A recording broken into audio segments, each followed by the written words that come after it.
Well, I come from a small village on the Cavan border called Mud. It'd probably be synonymous with Brian Stafford. He was one of our, as a child, he was 10 years older than us, but that team was his legendary team in the late 80s.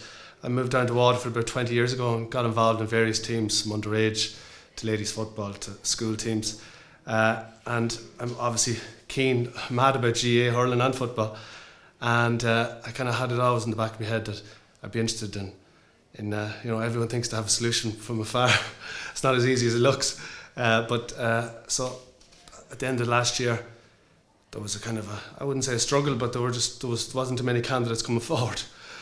So I reached out to the county board, had a couple of interviews, and the setup was good, so I was keen to get on board from that. Since we came in, we looked at over 50 players, I think around 55.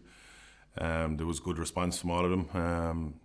We lost a few, I suppose, from last year, experienced lads, which is disappointing for various reasons. We have a lot of new guys on the panel, and I think it's about 16, 17 new guys in. So that brings its own challenges, and a lot of key injuries as well to key players, experienced players. Obviously, one or two or three of them coming from last year and a few that we picked up. But look, that's the nature of the National League. It's 7 games in 9 weeks, and it takes its toll on the bodies and takes its toll on the panel. But you just have to get on with it, and the good thing about it is always a game coming pretty quick to get going again. So looking forward to that. Currently, Waterford is a great dual county. Every club plays hurling and football, but every young fella at the moment wants to play hurling, and that's great, and that's fair enough. But I suppose I always think there's room for two, and we just have to create that environment where young fellas feel they can come into a football setup and drive on to achieve great things in sport.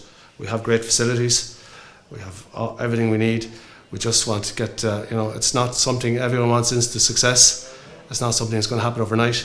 But if we can create an environment and make sure we're getting better every time we go to training or go play a match, that'll just improve things. And the lads have been fantastic for the last couple of months. We've only got together literally from Christmas on, so we're not comparing apples with apples here, but the fairness, the improvement of the last couple of weeks and months have been fantastic. I often say sometimes it goes a bit deeper than league points and championship games. You're playing for tip football, you're playing for the jersey, you're playing for each other. We're a small enough group of supporters as well, and very close knit.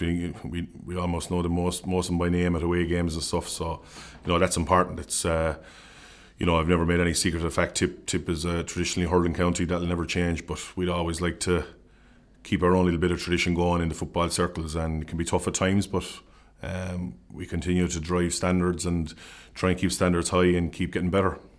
You want to be able to go out and play against somebody that you can compete your best and have a right good go at it. So I'm sure the Tipperary lads are thinking the same. Our history is not great in terms of championship success. The history with matches between Tipperary are always tight.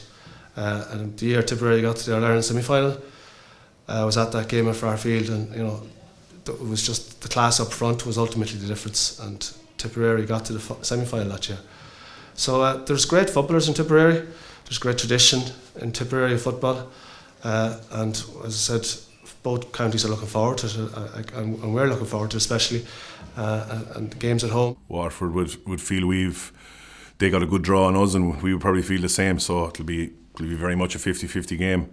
I thought they impressed me the day in Bansha. I think they had more 7 or 8 different scores, and some fantastic point scoring, and really fit, really fast team.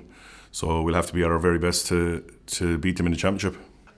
I don't tend to call matches, particularly as the manager of the Waterford team, but all I want is for our lads to play as best they can, and that's ultimately all you're looking for. If we play well and it's good enough, great. If we play well and it's not good enough, that's okay too. Whatever that road takes us, be it hopefully into playing Clare if we get over Waterford, and then you have a chance of getting to a Munster final, or going down the Charlton Cup route. We'll just take whatever step comes after the Waterford game.